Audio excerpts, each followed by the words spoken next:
இன்னைக்கு நமக்கு வருகிற செய்தி எங்க இருந்து அப்படின்னு சொன்னா, நியாயாதிபதிகள் 6ஆம் அதிகாரம் 6வது வசனம். இப்படி மீதியானராலே இஸ்ரவேலர் மிகவும் சிறுமைப்பட்டார்கள். அப்பொழுது இஸ்ரவேல் புத்திரர் கர்த்தரை நோக்கி முறையிட்டார்கள் அப்படின்ட்டு சொல்லப்படுது. நீங்க பாத்தீங்கன்னு சொன்னா, இஸ்ரவேலுடைய சரித்திரத்துல என்ன நடக்கும் அப்படின்னு சொன்னா, ஆண்டவர் என்ன செய்வார், அவங்களுக்கு தேவையான எல்லா காரியங்களையும் செஞ்சு கொடுப்பாரு.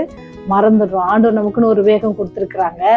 அந்த வேகத்துல நம்ம போகாம என்ன செய்யணும், பின்தங்கி போவோம் அப்படின்னு சொன்னா ஆண்டவர் நம்ம என்ன செய்ய முடியாது, எல்லா காரியத்தையும் பெற்றுக்கொள்ள முடியாது. ஆண்டவர் நம்ம எதிர்பார்க்கிற காரியங்களை நம்ம பெற்றுக்கொள்ள முடியாது. தேவனத்தை நோக்கி முறையிடும் பொழுது என்ன செய்வாரு, அவர் எல்லா காரியங்களையும் என்ன செய்வாரா, மாற்றி தருவாராம். அதுக்கு நாம செய்ய வேண்டிய காரணம், எப்பவுமே நாம நம்முடைய காரியங்கள்ல ஆண்டவருக்கு பிரியமா இருப்போம்னு சொன்னா நம்முடைய காரியங்கள் எப்படி வாய்க்கு பண்ணவே அவங்க இயேசு நம்மோடு கூட நடக்கும்போது நமக்கு எந்த வித குறையும் இருக்காது. இப்படி குறைவையெல்லாம் நிறைவாக்குகிறவர் தான் நாம வணங்குகிற தெய்வம்.